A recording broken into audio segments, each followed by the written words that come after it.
Hi hello வணக்கம் மக்களே. ரொம்ப வருஷம் கழிச்சு கேமராவில் ஃபேஸை காமிச்சு நான் ரிவ்யூ போடுறேன்.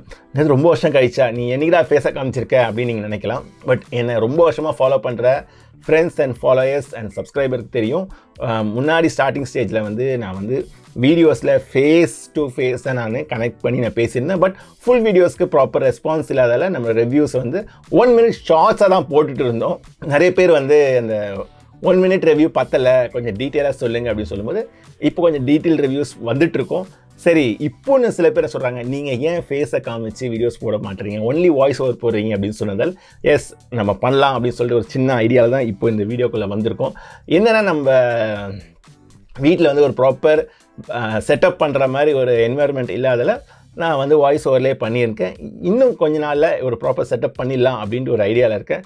அது வரைக்கும் இந்த ஒரு பேக்ரவுண்டில் கொஞ்சம் அட்ஜஸ்ட் பண்ணிட்டு நம்ம வீடியோ பாருங்கள். வீடியோ பார்த்துட்டு ஃபாலோ பண்ணுங்கள் அண்ட் தென் ஷேர் பண்ணுங்கள். No action, no romance, so sad. Sathyaraj ஒரு ரைட்டர் அண்ட் சயின்ஸ் ஃபீக், இன்னும் பல அட்வென்ச்சர் ஸ்டோரிலாம் எழுதியிருக்காரு. பட் ஒரு மிடில் கிளாஸோட லைஃபு, அவங்க லைஃப்பில் என்ன பெருசாக அட்வென்ச்சர் இருந்துட போகுது அப்படின்னு அசால்ட்டாக நினச்சி ஒரு ஸ்டோரியை ஸ்டார்ட் பண்ணுறாரு. அது காளி வெங்கட்டோட ஸ்டோரி. எல்லா கேரக்டரும் ரொம்ப அழகாக போர்ட்ரேட் பண்ணி அதை அழகாகவும் பெர்ஃபார்ம் பண்ணியிருக்காங்க அப்படின்னு சொல்லி ஆகணும். காளி வெங்கட், அவங்க ஒய்ஃபாக வர ஷெல்லி, அப்புறமா அவங்க பசங்களாக வர ரோஷினி, அப்புறமா விஸ்வா, இவங்க 4 பேருமே ரொம்ப சூப்பராக அவுட் பெர்ஃபார்ம் பண்ணியிருக்காங்க. இந்த மெயின் கேரக்டர்ஸ் மட்டும் இல்லாமல் படத்தில் வர நிறைய சின்ன சின்ன கேரக்டர்ஸ் கூட நம்ம மைண்டில் நிற்கிது. எக்ஸாம்பிளுக்கு இந்த கெயில், அப்புறமா ராமர் கேரக்டர், அதுக்கப்புறமா கீதா கைலாசம் கேரக்டரு, அதுக்கப்புறமா இந்த இபி ஆஃபீஸராக வர இந்த ஏஇ கேரக்டரு, இன்னும் சில கேரக்டர்ஸ், இன்னும் சொல்லப்போனால் அந்த நாய் கேரக்டர் கூட நம்ம மைண்டில் நிற்கிற அளவுக்கு சூப்பராக பண்ணியிருக்காங்க.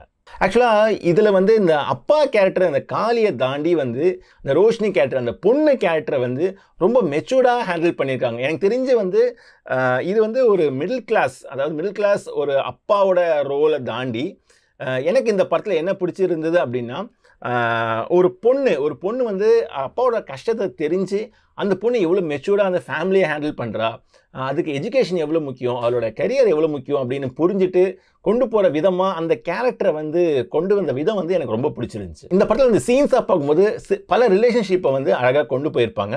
பொதுவாக நம்மளோட ஃபேமிலி ரிலேஷன்ஷிப்பில் பார்த்தீங்கன்னா ஆப்போசிட் ஜெண்டர் மேலே தான் ஒரு பாசம் இருக்கும். அப்பாவுக்கு பொண்ணு மேலே தான் பாசம் இருக்கும், அதே மாதிரி பொண்ணுக்கு அப்பா மேலே தான் பாசம் இருக்கும். அதே மாதிரி பசங்களுக்கு, அதாவது பையனுக்கு அம்மா மேலே தான் பாசம் இருக்கும். அதை எக்ஸ்பிளைன் பண்ணுற மாதிரி ஒரு சீன் அந்த பெங்களூரில் நடக்கும் ரோஷினி கேரக்டருக்கு. அதே மாதிரி இங்கே அந்த இபி ஆஃபீஸில் இந்த பையனுக்கு நடக்கும். அது அழகாகவும் போர்ட்ரேட் பண்ணியிருப்பாங்க. இதுதான் ஒரு ரியல் ஃபேமிலி, ஒரு மிடில் கிளாஸ் ஃபேமிலி, இதுதான் நடக்கும். மிடில் கிளாஸ் ஃபேமிலி தாண்டி நம்மளுடைய எல்லா ஃபேமிலியிலுமே இந்த மாதிரி ஒரு கேரக்டரைசேஷன் பாண்ட் இப்படி தான் இருக்கும் அப்படிங்கிறத ரொம்ப சூப்பராக காட்டியிருந்தாங்க. இது ஒரு ஹஸ்பண்ட் ஒய்ஃப் அண்ட் தென் ஒரு அப்பா பசங்க அப்படின்னு தாண்டி ஒரு அக்கா தம்பியோட ரிலேஷன்ஷிப் கூட பார்த்தீங்கன்னா என்ன ஒரு குறிப்பிட்ட ஏஜுக்கு அப்புறமா அவங்களுக்குள்ள ஒரு டிஸ்டன்ஸ் கிரியேட் ஆகும். அப்போ இவங்க எப்படி மீட் பண்ணிப்பாங்க, ஸோ அதோடைய பாண்ட் எப்படி இருக்கும் அப்படின்னு போர்ட்ரேட் பண்ணுற மாதிரி லாஸ்ட்டில் ஒரு சீன்ஸும் வரும். அந்த சீனும் ரொம்ப ரியாலிட்டியாகவே இருந்துச்சு. நீ ஏன் என்னை தள்ளி போய் இருக்கிற, இன்னும் உங்கள்கிட்ட எதுவாக இருந்தாலும் உன்னோட கஷ்டங்களை என்கிட்ட ஷேர் பண்ணு, அப்பா இப்படி தான் பண்ணாரா அப்படிங்கிற சில விஷயங்கள்லாம் அவங்க டிஸ்கஸ் பண்ணுறதுலாம் ரொம்ப ரிலேட்டபிளாகவே அந்த சீன்ஸ் அழகாக வடிவமைச்சிருந்தாங்க. எமோஷனல் கேரக்டர்ஸ், எமோஷனல் சீன்ஸ் மட்டும் இல்லாமல் ஓரளவுக்கு இந்த காமெடி சீன்ஸாகவும் அந்த சேட்டு கேரக்டரை வச்சு வர சில சீன்ஸும் ரொம்ப அழகாக பண்ணியிருந்தாங்க.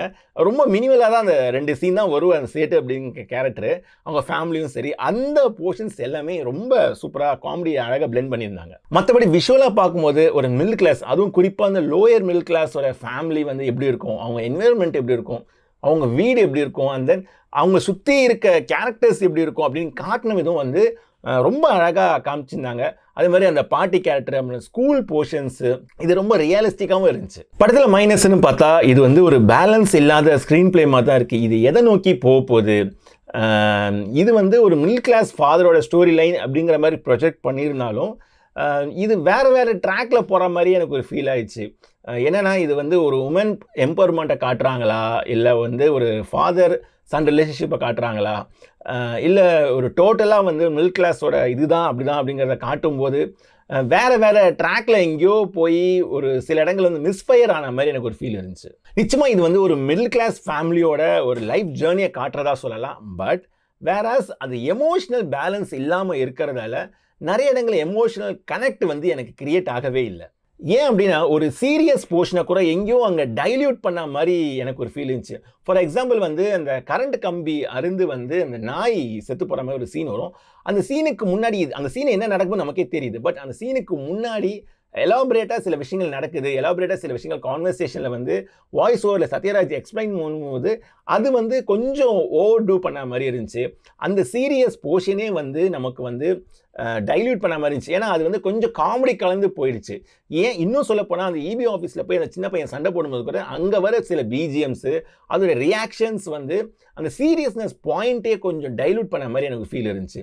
இதனாலே வந்து நிறைய இடங்களில் அந்த எமோஷ்னலை வந்து கொண்டு போகிற சமயத்தில் வந்து அதை டைல்யூட் பண்ணி அதை அன்னெசரி பண்ண மாதிரி எனக்கு ஒரு ஃபீல். இந்த படம் ஸ்டார்ட் பண்ணதுன்னு பார்த்தீங்கன்னா சத்யராஜ் பாயிண்ட் ஆஃப் வியூவில் தான் ஸ்டோரி நரேட் ஆகுது.